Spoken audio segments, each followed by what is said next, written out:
If there is a name in comic books that is genuinely going to inspire a lot of, well that's definitely a bad guy, it is Victor Von Doom. I mean, the name alone kinda screams that he's a troublemaker. But here's the question, what are the worst things that he's done? Well, the answer is quite a lot, but here they are in list form for you. As I'm Jules, this is WhatCulture.com, and these are the 9 worst things Dr. Doom has done. Number 9, he forced the Fantastic Four to travel back in time. Stan Lee and Jack Kirby's very first Fantastic Four comics are simply wonderful, and this particular plot orchestrated by Doom is a testament to that. In what was his first appearance as part of the Fantastic Four comic, Dr. Doom kidnapped the Invisible Woman, Sue Storm, and forced the group to travel back in time to the 18th century to the golden age of piracy to steal Blackbeard's enchanted treasure. Zany? Yes. Evil? Absolutely. Though in a bizarre twist of fate and also a time paradox, it turned out that Ben Grimm was actually the original Blackbeard, with the Four's time-traveling journey having brought about the creation of the infamous pirate in the first place. Although this particular scheme wouldn't foreshadow the character's most horrific crimes, it did illustrate both his power and his genius. Doom's plots would only get more harebrained from this point on, providing the Four with a deadlier challenge each and every time he returned. Still though, more pirate-based adventures wouldn't go amiss. Number 8, he made Reed Richards kill the Thing. Going from 0 to 100 rather quickly here, it's time to mention one of the Fantastic Four's lowest moments. During Mark Waid's run on the Fantastic Four, the group had to head to Latveria to take down Dr. Doom for good. Everything goes swimmingly for a while at least, until Reed Richards seats himself on the throne of the country and everything turns upside down. Reed unwittingly unleashes Doom's spirit from hell. Doom then jumps between the bodies of each of the Four before settling on Ben, and with Reed growing increasingly incensed with each passing moment, the leader of the Four picks up a special weapon and fires it at the Thing, killing him in the process. Reed would soon devise a way of bringing Ben back, but his temporary absence hammered home the animosity shared between the Fantastic Four and Victor Von Doom. It's the kind of moment that could only be made possible with decades of history between them, so while this act itself is fairly horrific, the implications of Reed's violence are just as sobering. Number 7, he stole the Silver Surfer's powers. Despite the fact that this moment led to one of the Fantastic Four's goofiest on-screen sequences, the less said about the rise of the Silver Surfer the better, Dr. Doom's domination of Galactus' Herald the Silver Surfer still ranks amongst the Silver Age's best moments. Taking place in yet another Kirby comic, the Surfer, sent to Earth by Galactus, encounters a Doom obsessed with his favourite pastime, gaining power. With Rad being amongst the most powerful characters in the Marvel Universe, it only made sense that their paths would collide, albeit not quite in the way the Surfer would have perhaps envisioned. Sensing the Surfer's presence, Doom invites him to his own Latverian castle and proceeds to interrogate the cosmic newcomer on his power. Then, sensing a moment to strike, Doom steals the board and all of the cosmic power it possesses, laying waste to much of the Fantastic Four before being toppled by the Thing in a wonderfully orchestrated comic drawn by the late and very great Jack Kirby. Number 6, he sent Franklin Richards to hell. One of the most interesting things about Dr. Doom's power is that he's a fan of both science and magic, and has managed to master both. Every year he fights Mephisto to save the soul of his mother, and in some of his more heroic moments, Doom has used his sorcery to save the world as well.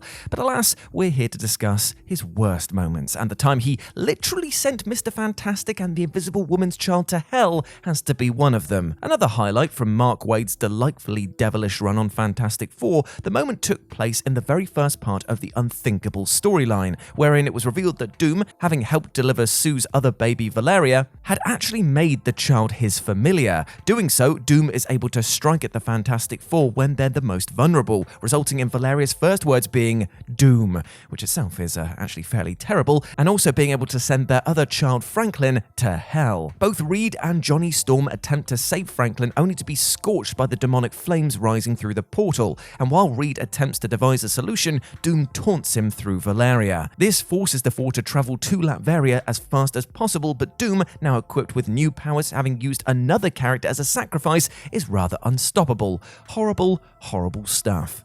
Number 5, he murdered his childhood love.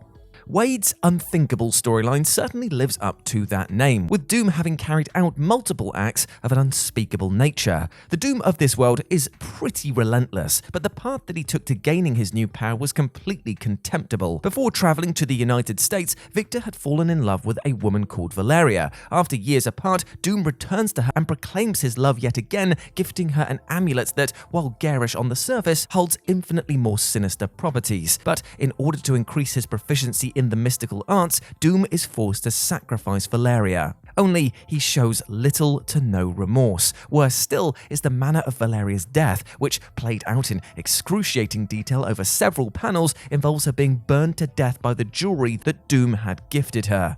Wade's arc was influential for a host of reasons, but in distilling the very essence of Doom's evil, the book found a whole other kind of salience. Number 4. He took over the monastery that rescued him. So Doom has been on quite the journey in his life, but one of his meaner feats came during his early stages of supervillainy. Despondent and left to travel the world after falling out of university, Victor encounters a group of ancient Tibetan monks. Weak and on the verge of death, the monks bring Doom back from the brink and nurse him to good health. Doom, having learned all that he can from the mystical group, then forces them to fashion a mask made of iron, setting himself on a path to become Marvel's most feared villain and the one with the fiercest aesthetic. It's the quintessential Doom moment, and while he's undoubtedly done worse in his career, this moment from Lee and Kirby's early Fantastic Four comics encapsulates what makes the character so enjoyable in the first place. Number 3. He turned the four against each other with juice? Dr. Doom, despite his name, hasn't actually been all that forthcoming with his intentions in the past. In the final story to the aforementioned annual that disclosed his run with the monks, Doom actually tricked the Fantastic Four into attending a peacemaking dinner.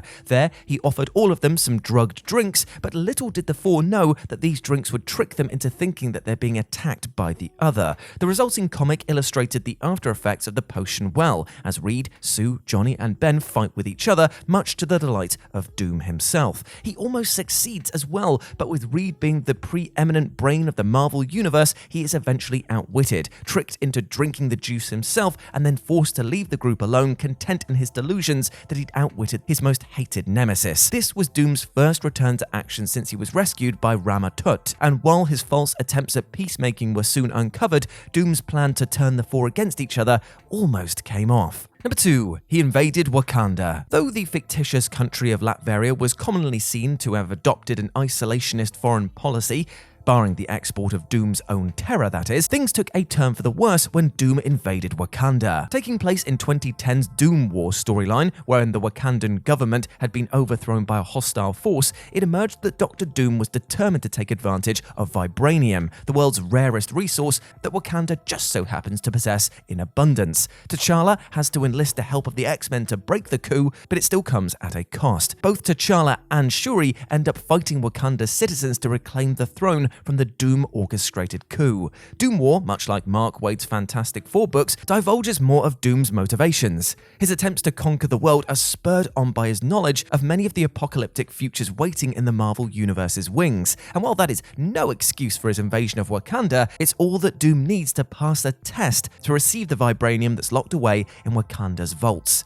T'Challa is then forced to deprive Wakanda's vibranium supply of its natural qualities in order to stop Doom's armor. And while the nation would eventually recover, Doom's imperialistic attempts to destabilize T'Challa's home rank among his gravest offenses. And number 1, everything that he did in Secret Wars. At the start of 2015's Secret Wars, it actually looked as though Doom was on a path to doing genuine good. He, Mr. Fantastic, and Doctor Strange were tasked with a mission to save the universe. But when the multiverse collides, it becomes clear that Doom is not the new man that he purports to be. With the universe now remade in his own vision, it transpires that history has been rewritten and that Doom, now sporting the title of God Emperor, sounds very Warhammer 40k that, doesn't it, is the ruler of the world. He murders the cryogenically frozen survivors of the pre-Battle World continuity, Doctor Strange and Cyclops, and also takes Sue Storm as his wife. In this reality, it takes an Infinity Gauntlet-wielding Black Panther to even stand a chance against Doom. And after that, a version of Reed Richards equipped with the power of the Beyonders. Though Doom is eventually defeated, he had still used his power to steal Mr. Fantastic's family, conquer the universe, and rewrite history. Now that is pretty bloody evil. And there we go, my friends. Those were the 9 worst things that Dr. Doom has done. I hope that you enjoyed that, and please let me know what you thought about it down in the comment section below. As always, I've been Jules. You can go follow me over on Twitter at RetroJ, or you can swing by Live and Let's Dice, where I do all of my streaming outside of work, as well as Warhammer Battle Reports. If you're into that sort of thing, it'd be great to see you over there. As always, I've been Jules. You have been awesome. Never forget that, and I'll speak to you soon. Bye.